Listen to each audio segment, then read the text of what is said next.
Okay, and here we are at our last module of this chapter, partnership final accounts. करना क्या है तो question number 10 solve करना है from your textbook. So here we go. Textbook मतलब आपके पास जो notes है टीसीएच का उसमें से करेंगे. So will read the question again.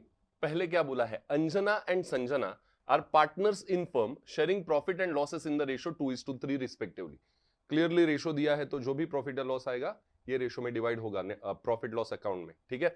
फिर with the help of the trial balance and adjustment given below you are required to prepare their trading profit loss account for the year ended 31st March 22 and balance sheet on that date. So करते हैं ये. अभी इस पे trial balance तो है ही, साथ में कुछ एडजस्टमेंट्स है. देखो 7 adjustments we have. Also we might be having some hidden और साइलेंट एडजस्टमेंट, वो ट्रायल बैलेंस करते वक्त देखेंगे और फिर हम धीरे धीरे स्टार्ट करेंगे अपना solution. I hope now you are very familiar with these short forms जो हमें मार्किंग के लिए लिखना है. चलो स्टार्ट करते हैं one by one. Purchases will be recorded in trading account debit side, insurance profit loss debit, rent rates taxes profit loss debit, office expenses profit loss debit, land building, plant machinery, furniture तीनों जाएगा balance sheet asset में. फिर carriage inward मतलब goods लाने का खर्चा. दोनों खर्चा ही है, जैसे मैंने बताया आपको पहले भी, कैरेज इनवर्ड हो या आउटवर्ड हो दोनों खर्चा ही है. एक गुड्स लाने का है, एक गुड्स भेजने का है. तो गुड्स लाने का मतलब इट इज डायरेक्ट एक्सपेंस, तो इसके लिए ये लिखेंगे हम ट्रेडिंग डेबिट में. इसके बाद sundry debtors will be balance sheet asset. Stock as on 1 April 12, यही मैं बता रहा था आपको पहले क्वेश्चन में जो मैंने आपको बताया कि if there is any rate date और ब्रैकेट में information for any item that can be a hidden adjustment और साइलेंट एडजस्टमेंट, एक्सेप्ट क्या बोला था मैंने तब? स्टॉक. क्यों? क्योंकि ये स्टॉक का खाली इंफॉर्मेशन है कि ये ओपनिंग स्टॉक है, ये पता चलने के लिए डेट दिया है. ठीक है. No hidden information, nothing, no hidden agenda, सिर्फ हमें ये समझना है कि ओपनिंग स्टॉक है. इसके लिए ट्रेडिंग डेबिट में हम लिखेंगे इसको. Wages and salary, again first word we'll consider it is wages, so trading debit. Cash in hand, balance sheet asset. Cash at bank, balance sheet asset. Drawings हमें दिया गया है. Now first of all if you observe closely on credit balances, ये दिख रहा है क्या आपको? If there is a current account given in question we have to prepare that compulsory. ठीक है. so इसीलिए drawings, आई नो यूजुअली हम क्या करते हैं, कैपिटल से माइनस करते हैं, लेकिन as we have a current account we will give effect of drawings also in current account. तो कहां पे जाएगा? तो करंट अकाउंट डेबिट में जाएगा. अभी करंट अकाउंट का सर क्या लॉजिक है मैं आपको बताता हूं. करंट अकाउंट का लॉजिक जब फॉर्मेट करेंगे तब. ठीक है. Don't worry. Sundry creditors liability में लिखेंगे. सेल्स ट्रेडिंग क्रेडिट में आएगा. RDD, this old RDD given in question. ठीक है. ये प्रॉफिट लॉस डेबिट में देखते हैं टोटल क्या आ रहा है, उसमें से ये माइनस होके पॉजिटिव अमाउंट आएगा कि नहीं. फिलहाल के लिए प्रॉफिट लॉस डेबिट ही लिखेंगे. Commission, as it is a credit balance it is commission received, so commission received आएगा profit loss credit. Capital, now for the first time capital straight away आप आउटर कॉलम में amount जाएगा without any adjustment. क्यों? क्योंकि current account दिया है. ठीक है. सो कैपिटल का अमाउंट बैलेंस शीट लायबिलिटी में ही आएगा, बट आप टोटल इसका करके डायरेक्ट आउटर में लिखो या वन बाय वन भी डायरेक्ट आउटर में लिख सकते हो. नहीं तो क्या हम इनर कॉलम में लिखते हैं. क्यों? क्योंकि एडजस्टमेंट्स करना है उस पर. अभी कोई एडजस्टमेंट नहीं, करंट अकाउंट में आएगा सब adjustments. So here we go. Current account ये जो दिया है we gonna prepare current account separately and obviously this will be the opening balance of current account. So क्योंकि क्रेडिट बैलेंस है ऑब्वियसली करंट अकाउंट के क्रेडिट साइड में ही ये लिखेंगे. And then we have royalties received, clearly बोला है received, credit balance है तो रिसीव्ड ही रहेगा, तो ये भी जाएगा प्रॉफिट लॉस क्रेडिट में. Now moving further to our adjustments. Closing stock ये तो आपको आता है, लेकिन फिर भी क्लोजिंग स्टॉक का इफेक्ट आएगा trading credit and balance sheet asset. Purchases include purchase of furniture of 10,000 made on 1 October 21. Purchase में हमने परचेस ऑफ फर्नीचर डाल दिया गलती से. अभी परचेस में क्या लिखते हैं हम? यूजुअली परचेस ऑफ गुड्स लिखते हैं. अगर फर्नीचर का परचेस उसमें लिख दिया है तो वो माइनस कर लेंगे. सो फर्स्ट इफेक्ट क्या? Less from purchase. दूसरा, ये फर्नीचर परचेस किया है तो एक्चुअली फर्नीचर बढ़ेगा, अपना परचेस किया तो फर्नीचर में ऐड करना है. सो ये दूसरा effect. So less from purchases and add to furniture, ये दो इफेक्ट हमें लिखने हैं. ये देखो less from purchase add to furniture, और ये लिखने के लिए तुरंत हमने क्या किया, परचेस और फर्नीचर को टिक मार्क कर दिया। आप टिक मार्क करो, डॉट करो, सर्कल करो, स्टार करो, कुछ तो मार्किंग करो ताकि समझे कि एडजस्टमेंट है, ठीक है। उसके बाद depreciate land and building at 10%। Depreciation का इफेक्ट भी अभी आपको पता है, it is less from land and building, तो लैंड बिल्डिंग पे मार्किंग आ गया and then profit loss debit. Similarly plant machinery पे भी प्लांट मशीनरी को मार्किंग कर देंगे और फिर less from plant machinery and profit loss debit. Similarly और भी आएगा कौन सा है ये, फर्नीचर, तो फर्नीचर पे भी हमने मार्किंग करना है और फिर लिखना है less from furniture and profit loss debit, ठीक है। अभी सिर्फ हमें इतना याद रखना है कि फर्नीचर पे वी हैव दिस एडजस्टमेंट, हाँ, तो पहले वो कर लेंगे और फिर डेप्रीसिएशन निकालेंगे। हमें ये भी बोला है कि न्यू फर्नीचर कब आया, अक्टूबर में, तो पूरे साल का जाएगा क्या, सोच के रखो, बाद में तो मैं बताने वाला हूं आपको, बट ठीक है, थोड़ा सा आप भी सोचो। Now moving further, create RDD at 5% on debtors, so debtors को मार्किंग कर लेते हैं, इफेक्ट आएगा less from debtors and profit loss debit. Charge interest on capital at 10% per annum, again as we have current account, ये interest on capital का भी एक effect जाएगा करंट अकाउंट में ऑन क्रेडिट साइड, और दूसरा इंटरेस्ट ऑन कैपिटल अपने लिए तो एक्सपेंस है बिजनेस के लिए, तो इसलिए profit loss debit side. Sir current account का लॉजिक बताता हूं, डोंट वरी, ठीक है, फिलहाल आपने मार्किंग करके रखा है ना, जब लॉजिक बताऊंगा तो क्रॉस चेक कर लेना। Okay, Anjana is entitled for salary of 10,000 per annum. Anjana को सैलरी देना है, मतलब अंजना से रिलेटेड ये एडजस्टमेंट है, इसलिए वापस एक इफेक्ट आएगा करंट अकाउंट में, दूसरा अंजना को सैलरी है, पार्टनर का तो एक्सपेंस है, पार्टनर का बोल रहा हूं, पार्टनरशिप का, फर्म का, बिजनेस का एक्सपेंस है, तो सेम जो यहां पे इफेक्ट दिया था ना वैसा ही ये देखो, करंट अकाउंट क्रेडिट और profit loss debit. Sales include sale of machine 2000 which is sold on 1 April. Sale में सेल ऑफ मशीन इंक्लूड किया है, जैसे परचेस में परचेस ऑफ फर्नीचर इंक्लूड किया था वैसे ही, तो सेल में सेल ऑफ मशीन आना चाहिए, नहीं आना चाहिए, तो पहले माइनस कर देंगे, और दूसरा मशीनरी से भी माइनस करेंगे क्योंकि सेल हुआ है ना, यहां पे परचेस हुआ था तो फर्नीचर में ऐड किया था, यहां पे सेल ऑफ मशीन है तो मशीनरी से माइनस करना था, एक्चुअली हमने सेल्स में लिख दिया, तो सेल्स से भी माइनस करो, मशीनरी से भी माइनस करो, ये देखो दोनों इफेक्ट आएगा यहां पे, less from sales and less from machinery. ये मार्किंग हो गया अपना, चलो आगे बढ़ते हैं। मशीनरी और सेल्स को आपने टिक मार्क भी कर दिया है, वेरी गुड। आगे बढ़ते हैं, क्या क्या फॉर्मेट बनाने हैं, तो trading account as it is बनेगा, उसके बाद प्रॉफिट लॉस अकाउंट बनेगा, फिर आएगा करंट अकाउंट का बारी। करंट अकाउंट कैसे बनाओगे, ये देखो, अमाउंट कॉलम नहीं लिखना, कॉलम में डायरेक्ट पार्टनर्स का नाम लिखना है। सो अगर 3 पार्टनर रहेगा तो 3 नाम लिखेंगे, 2 पार्टनर रहेगा तो 2 नाम लिखेंगे, एंड सो ऑन, ठीक है। सो यहां पे फिलहाल अंजना और संजना दोनों जगह पे हमने लिखा है। Now what is current account का लॉजिक, देखो करंट अकाउंट बनता है वो फिक्स्ड कैपिटल मेथड में बनता है, हमने थियरी में ये पार्ट कवर किया था, फिक्स्ड कैपिटल मेथड जब रहेगा तो करंट अकाउंट बनेगा, क्योंकि अब में कैपिटल का वैल्यू चेंज नहीं करना है, ओरिजिनल कैपिटल अमाउंट्स का वैल्यूज बार बार एडजस्टमेंट करके चेंज नहीं करना है, इसके लिए करंट अकाउंट मतलब it is just an extension to capital account, बराबर है। तो करंट अकाउंट के वक्त इतना ही सोचना है हमें कि अगर ड्यू टू दैट एडजस्टमेंट मेरा कैपिटल पे क्या इफेक्ट जाएगा, अगर करंट अकाउंट नहीं बनाएंगे तो वो सब एडजस्टमेंट्स जो हमने करंट अकाउंट में लिखा है वो कैपिटल में करते हो आप, तो आपको वो एडजस्टमेंट्स तो पता है, सिर्फ इतना सोचना है कि कैपिटल में क्या इफेक्ट जाएगा। वो एडजस्टमेंट की वजह से अगर कैपिटल बढ़ेगा तो करंट अकाउंट के क्रेडिट में लिखना है, वो एडजस्टमेंट्स की वजह से अगर कैपिटल घटेगा, कम होगा, तो आपको करंट अकाउंट के डेबिट में लिखना है। If capital is increasing on credit side, if capital is decreasing on debit side, ठीक है। अभी एक एग्जांपल लेते हैं, जैसे ड्राइंग्स आया है हमें, हमने मार्किंग क्या किया, आप देख लो बुक में आपका मार्किंग, हमने लिखा current account on debit side, क्यों, क्योंकि ड्राइंग्स आप कैपिटल से माइनस कर दोगे नहीं, मतलब ड्राइंग से वजह से कैपिटल कम होता है कि नहीं, यही लॉजिक है। सैलरी टू पार्टनर आया, इंटरेस्ट ऑन कैपिटल, जिसके वजह से कैपिटल बढ़ता है पार्टनर्स का, सैलरी या इंटरेस्ट हम ऐड करते हैं कैपिटल में, इंटरेस्ट ऑन कैपिटल, बराबर है।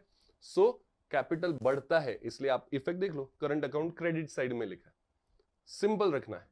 If capital is increasing, current account credit side. If capital is decreasing, current account debit side.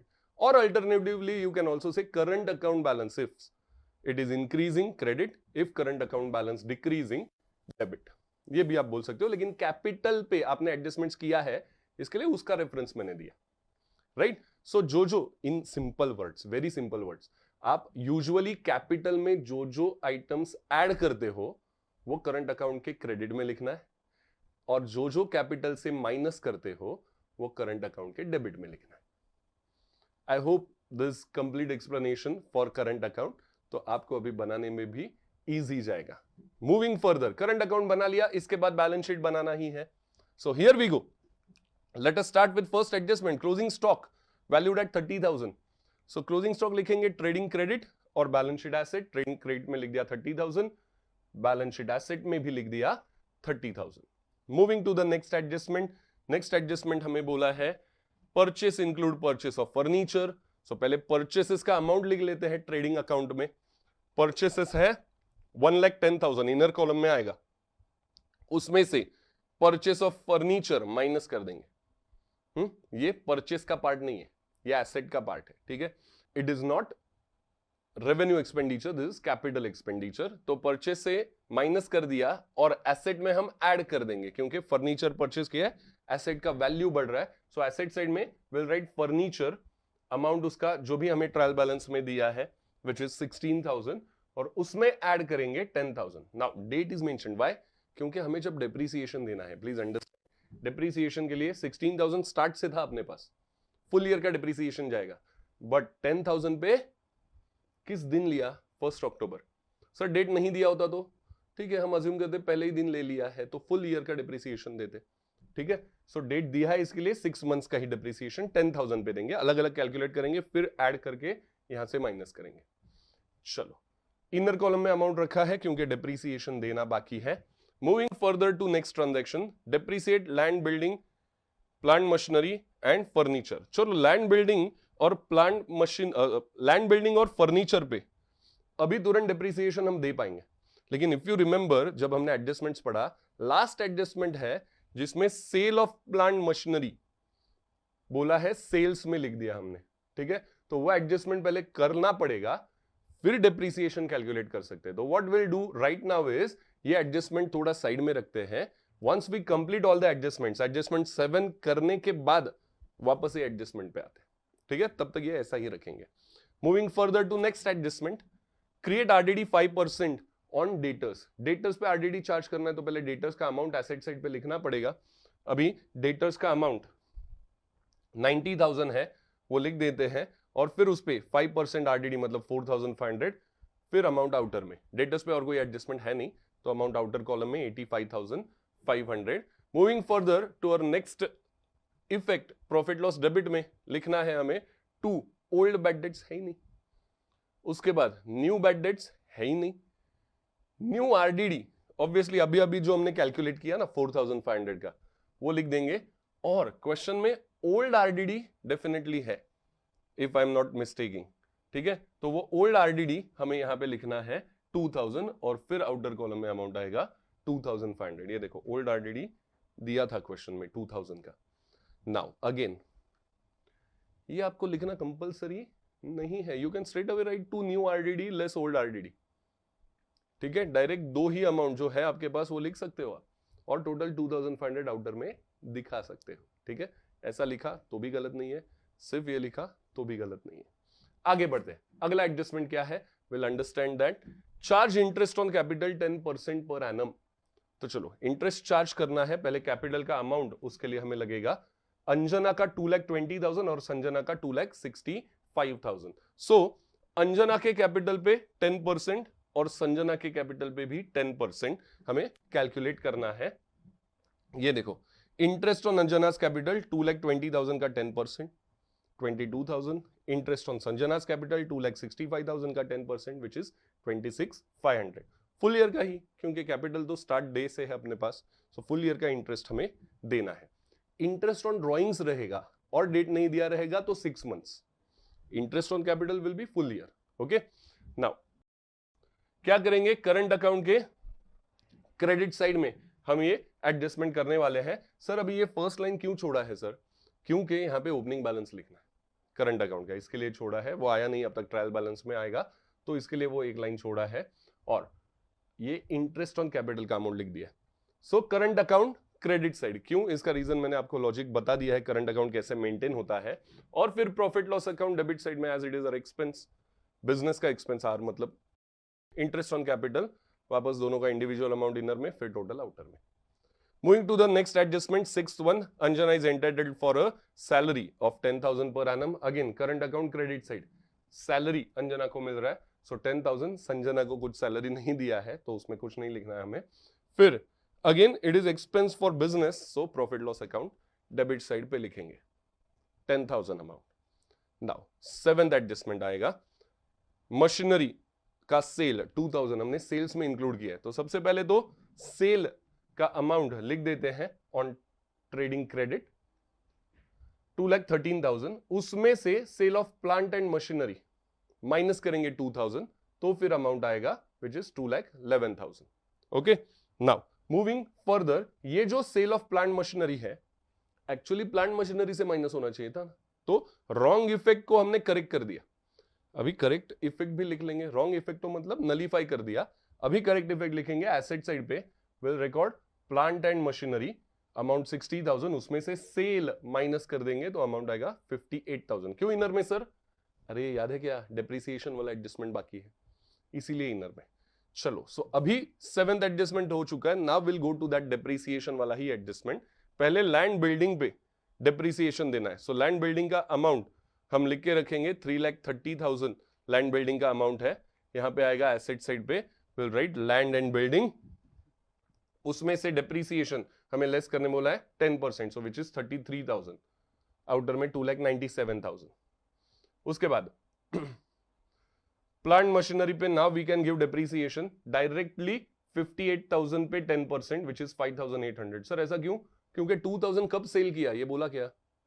अगर डेट दिया है तो वेल एंड गुड, नहीं दिया है तो हम अज्यूम करेंगे फर्स्ट डे पे ही ये सेल हो चुका है, ठीक है. सो इसीलिए डायरेक्टली 2,000 माइनस करके 58,000 is the amount which we have for a year, इसके लिए 58,000 पे ही डायरेक्ट डिप्रिसिएशन दे दिया. एज फार एज फर्नीचर का depreciation is concern, now we will understand कि 20% डिप्रिसिएशन के लिए हमें कैलकुलेशन करना पड़ेगा, क्योंकि उसमें से 16,000 इज फॉर फुल ईयर, तो उस पे फुल ईयर का डिप्रिसिएशन देंगे, plus 10,000 is for half year, तो उस पे हाफ ईयर का ही डिप्रिसिएशन देंगे. ये देख रहा है 6/12 किया है, यहां पे ऐसा नहीं किया, यहां पे फुल ईयर का दिया है. So total 3,200 plus 1,000 that is 4,200, ये डिप्रिसिएशन आ गया. आपने डायरेक्ट 26,000 पे 20% दिया तो वो गलत हो जाएगा.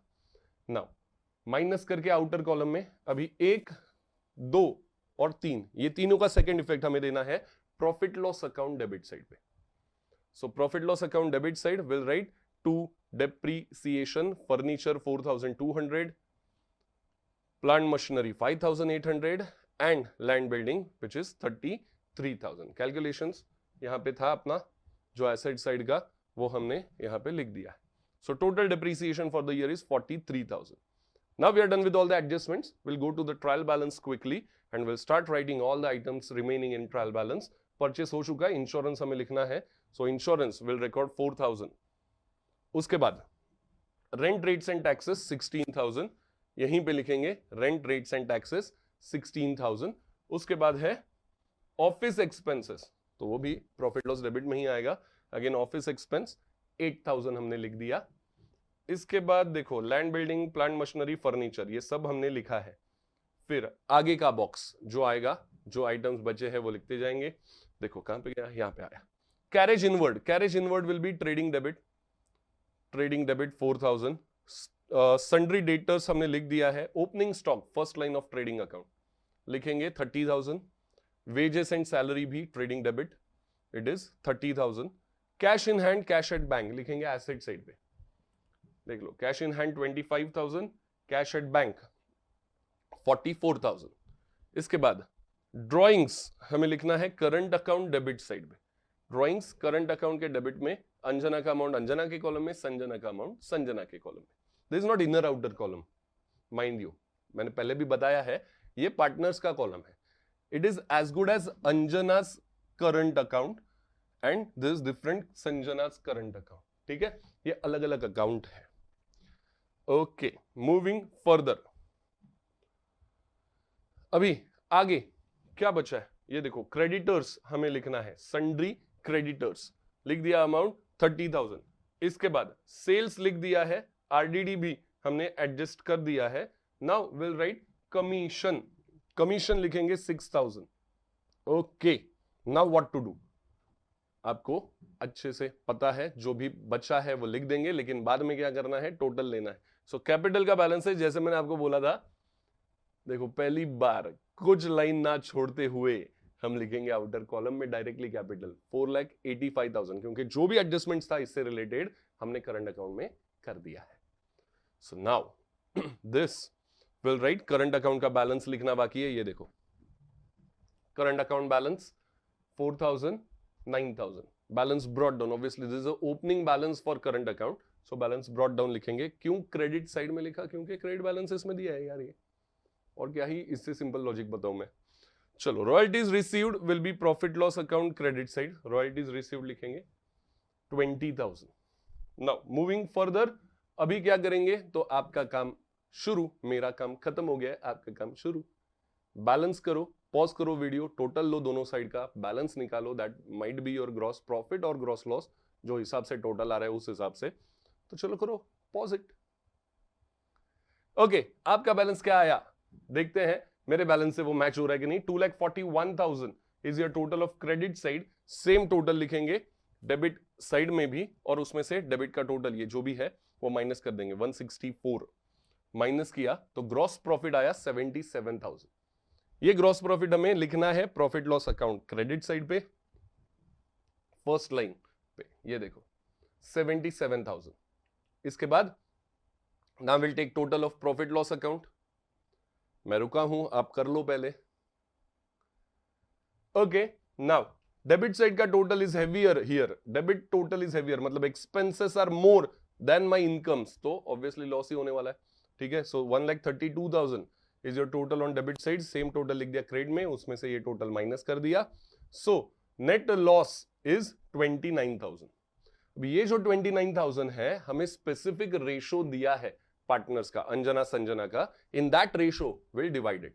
सो 29,000 into 2/5 will be Anjana's loss and 29,000 into 3/5 will be Sanjana's loss। तो ये जो लॉस है अभी हमें कैरी फॉरवर्ड करना है करंट अकाउंट में। यूजुअली हम क्या करते हैं, कैपिटल में एडजस्ट करते हैं, नेट प्रॉफिट रहेगा तो ऐड, नेट लॉस रहेगा तो माइनस। अभी करंट अकाउंट है अपने पास, तो जैसे ट्रेडिंग से पीएनएल में गया, पीएनएल से करंट अकाउंट में जाएगा ये।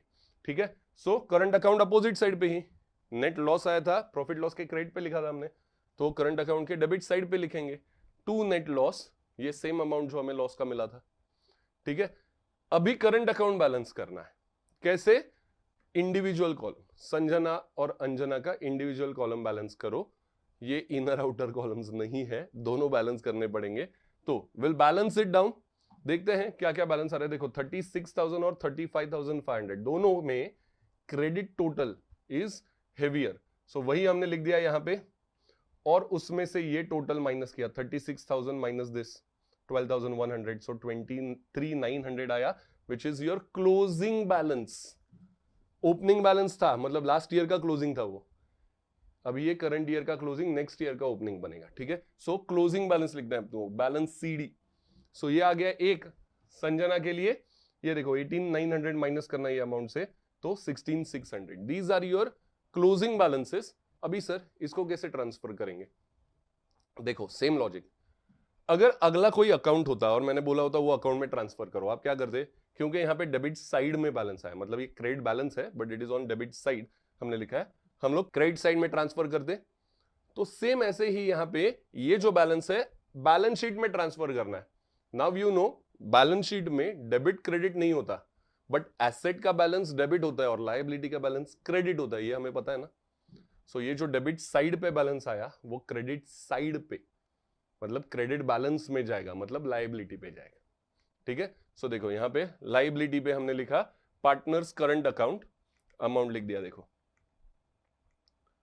सर ऐसा ही होता है क्या हमेशा, नहीं, पॉसिबिलिटी है कि करंट अकाउंट में आपको क्रेडिट साइड में बैलेंस मिले, मतलब डेबिट बैलेंस मिले, तो एसेट में जाएगा, डेबिट बैलेंस है तो। ठीक है, ये क्रेडिट बैलेंस था, debit side balance is different and credit balance. ठीक है, आप ये वर्डिंग समझ लो अच्छे से। देखो मैं वापस आपको बताता हूं, करंट अकाउंट है, हमने लेजर चैप्टर किया था 11th स्टैंडर्ड में, तब आपने देखा था कि बैलेंस कैसे जज करना है, which ever side is heavier वो उसका बैलेंस। अभी क्या हो गया, क्रेडिट साइड इज हेवियर, तो ये क्रेडिट बैलेंस है, इतना याद रखो। डेबिट साइड पे आता है वो सब ठीक है, क्रेडिट साइड हेवियर था इसलिए ये क्रेडिट बैलेंस है, और क्रेडिट बैलेंस है इसलिए लाइबिलिटी में गया। अगर डेबिट साइड हेवियर होता तो बैलेंस इधर आता, वो डेबिट बैलेंस है तो वो एसेट में जाता, एज सिंपल एज दैट। सो चलो ये हो सकता है, और करंट अकाउंट में कोई भी साइड में आपको बैलेंस मिल सकता है। फिलहाल क्रेडिट बैलेंस है इसके लिए हम लिखेंगे लाइबिलिटी पे। So this total will take in outer column. अभी क्या बचा है, तो टोटल लेना है एसेट लाइबिलिटी का, दैट शुड बी सेम। करो टोटल। सुपर्ब, आपके चेहरे बता रहे हैं कि आपने टोटल कर दिया और वो मैच भी हो रहा है। क्या बात है, कितनी खुशी, कितनी खुशी, वाह वाह। चलो तो अभी हम यहां पे भी टोटल ले लेते हैं। So your liability total is 5,55,500। Asset का भी टोटल आ गया 5,55,500। सो बैलेंस शीट हुआ टैली। यहां पे अपना ये क्वेश्चन ही नहीं, चैप्टर भी खत्म होता है। बट जैसे कहा जाता है अंत अस्ति प्रारंभ, मतलब क्या, एक एंड दूसरे की शुरुआत है। तो एक चैप्टर खत्म हुआ है, और भी कई सारे चैप्टर्स है, उसके लिए हम जल्द ही मिलेंगे। तब तक कीप प्रैक्टिसिंग।